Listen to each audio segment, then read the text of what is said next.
Assalamu alaikum, everyone. My name is Muhi Khwaja with the American Muslim Community Foundation, and today on the Muslim Philanthropy podcast, we have on Lina Ali, who is the Deputy Executive Director of the International Museum of Muslim Cultures. Welcome to the show, Lina. Thank you. Assalamu alaikum. Thank you for having me. Wa alaikum salam, of course. Why don't you tell our listeners a little bit more about your background, and we'll have a good conversation around IMMC.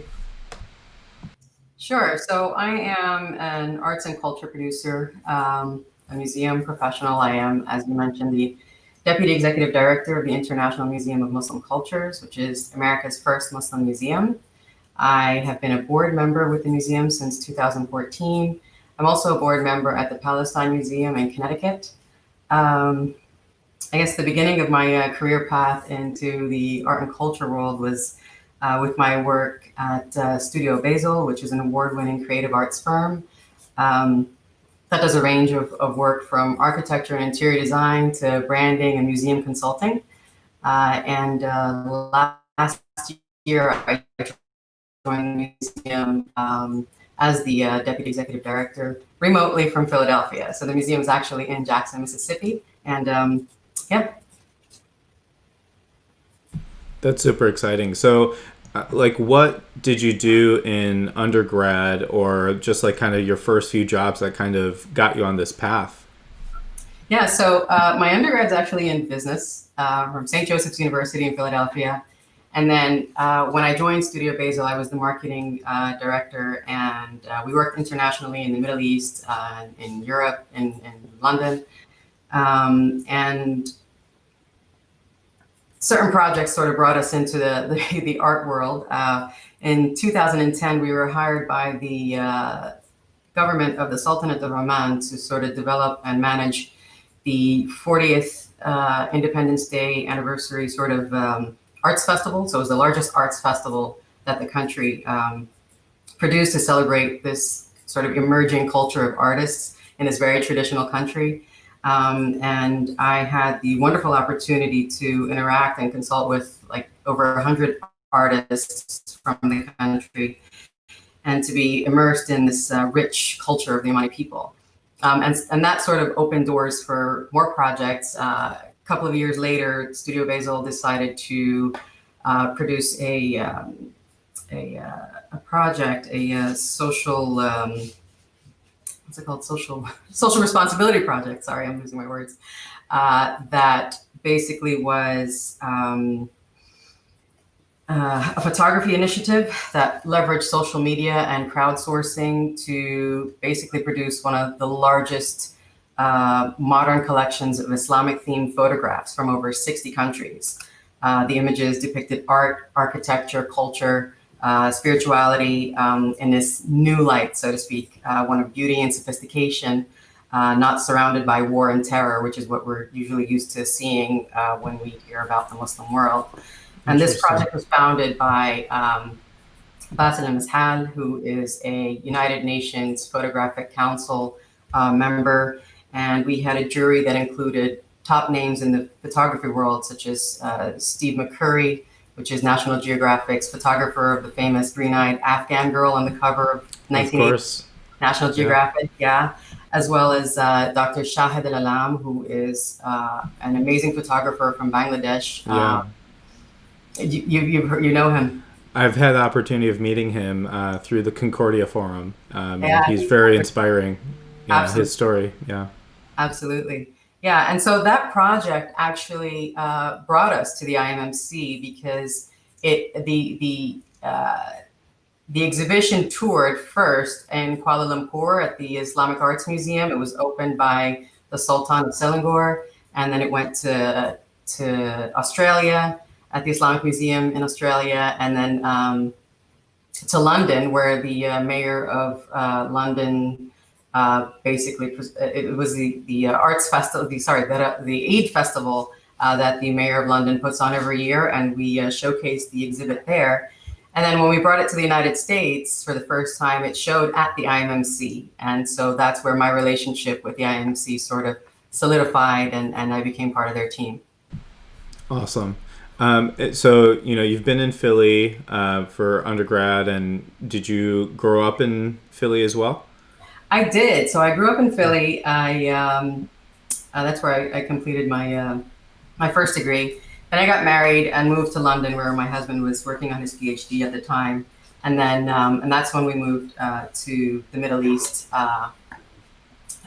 where we worked on these projects that I mentioned previously. But then in the Hmm. past few years, we've returned back to the United States. I started a master's program. I just completed a master's program at Harvard University. Congrats.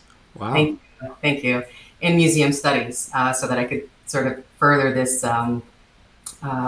sort of new and growing passion for art and museums. How wonderful. And it's like the perfect combination of, your experience and, going to an institution like Harvard, I think will really even open up more doors on top of that. So it's really exciting to see you match your skill set and passion and be able to do something every day that kind of builds on that. So congratulations. Thank you. Yes, absolutely. It does make sense, sort of. I never imagined that I would go to school for museum studies. I'm an entrepreneur naturally, and I always thought that I would want to do an MBA and be more in the business world. But I am managing, so I love that part, and I love the arts. I always did. I married an artist, so it all makes sense, and it just works very well. Alhamdulillah. Alhamdulillah, that's great to hear. So, tell us a little bit more about the International Museum of Muslim Cultures, its history, when it started. You shared when you interjected into that timeline as well, but why don't you take us back to maybe the founding of IMMC? Yeah, absolutely. So the IMMC was founded in December of 2000. So that means we are celebrating our 20th anniversary later this month. Wow. And we are Yeah. having a huge gala that I invite all of your listeners to. Inshallah, it will be a virtual event to celebrate the 20th anniversary of America's first Muslim museum. So a small group of Jackson, Mississippians responded to an international exhibit that was touring and visiting the city of Jackson, called The Majesty of Spain. And interestingly enough, this blockbuster production was completely leaving out 700 years of Muslim civilization in Spain. So they did not mention anything about Al-Andalus, Andalusia. And so our co-founders, Mr. Ahmad al-Turk and Mrs. Okola Rashid, who attended the same mosque at the time, took it upon themselves to sort of gather a group of community members and to create their own exhibit that would show alongside this international touring exhibit.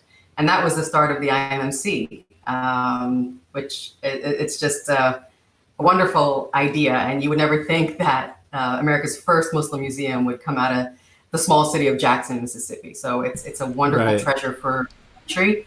And I realize that not everyone is able to visit Jackson to see this museum.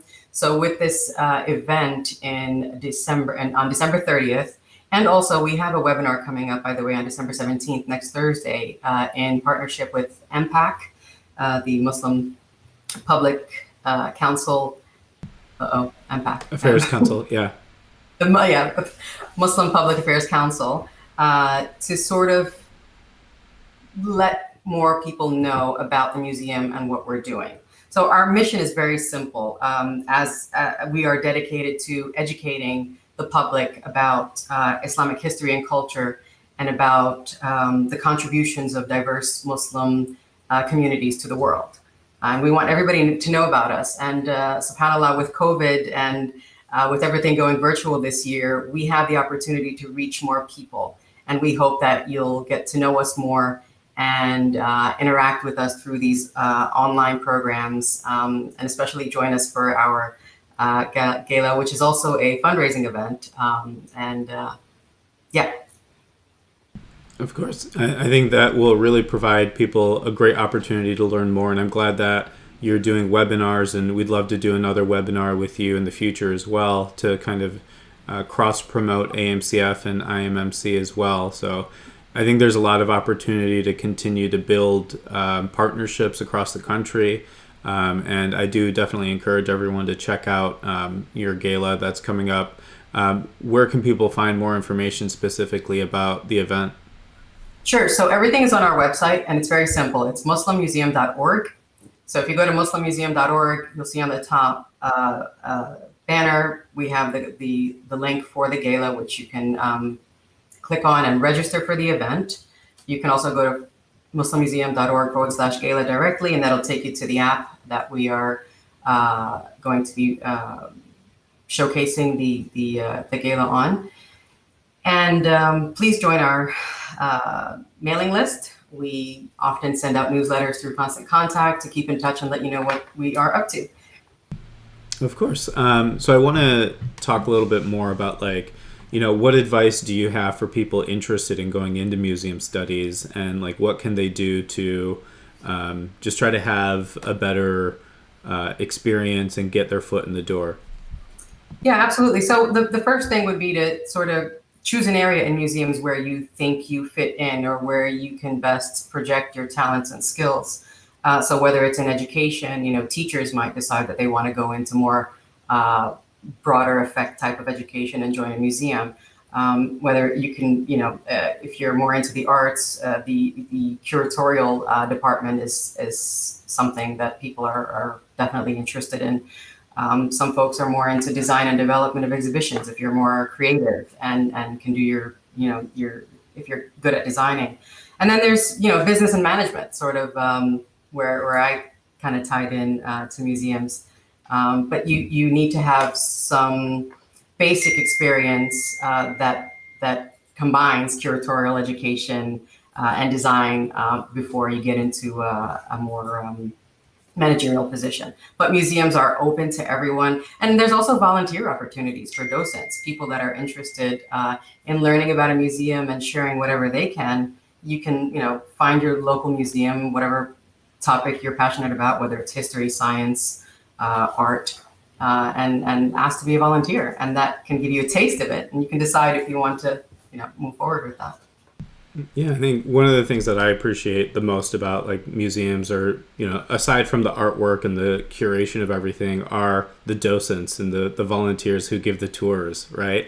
I think even for me, when I was in the University of Michigan, non-art related, I was a tour guide at the university, so maybe I just have an affinity for people who do that. But I would always try to have as many museum memberships as possible to support here in the Bay Area or back in Detroit. And now that things are virtual, where do you kind of see the opportunity for people to engage with museums across the country or even across the world? Yeah, well, the same thing. It's basically signing up to whatever museum you're interested in and getting on their list. And there are tons of virtual programs going on these days, and you can sort of pick and choose what you want to be to participate in, what you want to learn. And you mentioned something wonderful, actually, with your experience, is that for people that are more people and that want to interact with visitors and with audiences, then the docents and the frontline folks are very important people, and they are the ones you will remember once you leave the museum. So the curatorial folks are in the background, the conservationists that are taking care of our historic pieces are all in the background. But yeah, the docents are the front face, and if you like art and people or history and people, then that's the first step for you. And then I know you mentioned Art Basel. Is that the same museum that's in Miami, or are they globally have dozens of offices? Because I'm just familiar with the art show in Miami that they put on. So I said Studio Basel. Okay. And we have that name that correlates. We were at Art Basel last year, actually, and it is a fair, an annual fair that does show in Switzerland, in Basel, Switzerland, in Hong Kong, Gotcha. and in Miami. Yeah, but no, Studio Basel is its own entity that I said, it covers everything from Islamic art to museum consulting. Gotcha. And then in terms of just advice that you have for challenges and things that you see in the nonprofit world, you're in this unique position of, being an executive director for a museum, and also just kind of seeing best practices. So whether it's from the nonprofit side or from the museum side, what are some things that you'd like to share as challenges or things that you feel have been done really well? So I think all nonprofits and perhaps all museums will agree with me that fundraising is a big deal. Not everyone is good at fundraising. That's definitely not my forte. And I would rather give that to someone else to do. And a lot of the larger museums have the capability to hire professional fundraisers. But when you're as small as we are, and a lot of the American museums are small, very small organizations that are run by only a few folks, where the executive director is also the curator and is also the finance manager, and is really wearing several hats. So fundraising is a big deal. There are public grants that we apply for, but the competition is huge. I mean, it's the whole United States, and it's difficult. We are hoping with this gala coming up on December 30th that we will engage the public audiences to, help with fundraising in whatever small way they can. But yeah, we do rely on these larger grants from the state and from the federal government. I would say another thing is breaking into social media, which we are still working on. I think social media is very crowded these days, and you need to get the attention of people that will become your audience and will become your future investors and support the museum.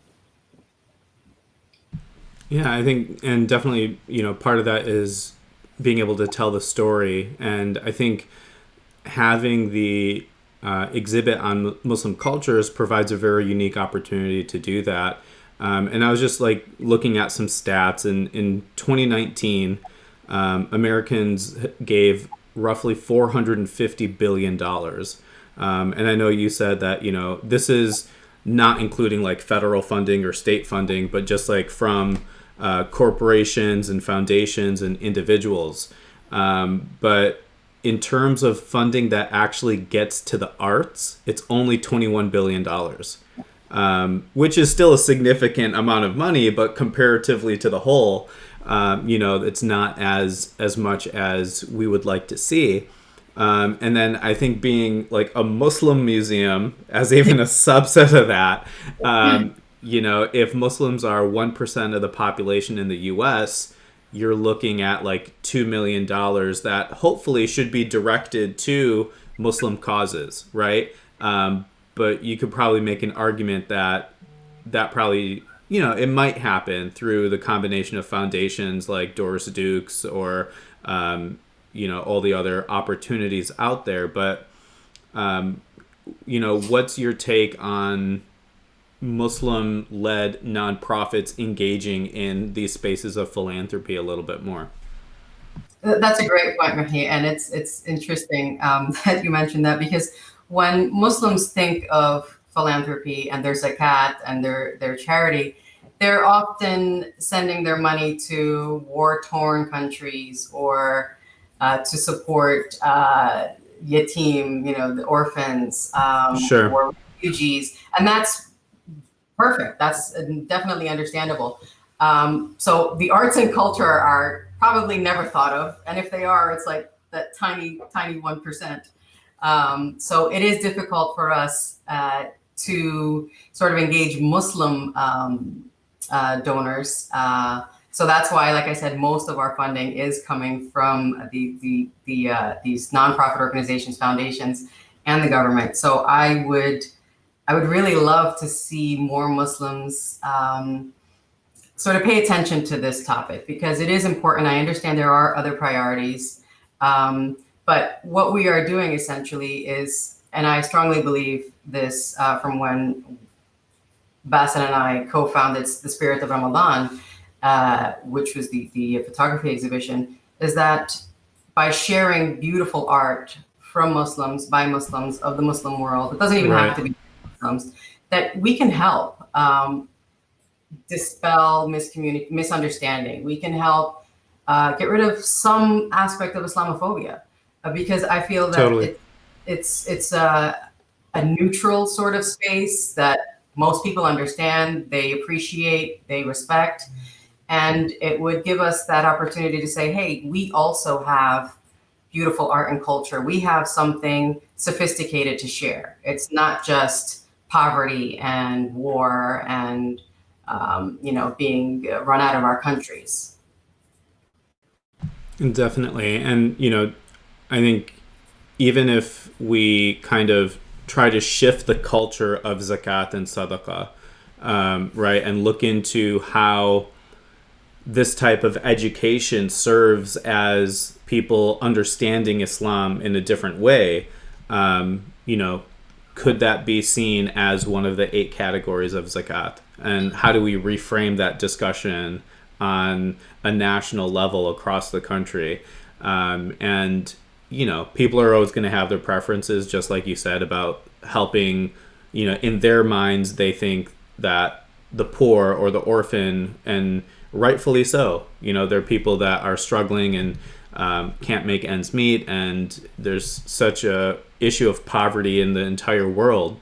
But even here in the United States, we see those same issues as, developing countries across the country do as well. And there's a unique opportunity for philanthropy to step in and provide that difference, where the government only has so much resources, and there's a whole argument that can be made that the government should reallocate those resources. Maybe there shouldn't be as much emphasis on foreign aid as there is in the United States, and there's so many things that could be done to boost the American people.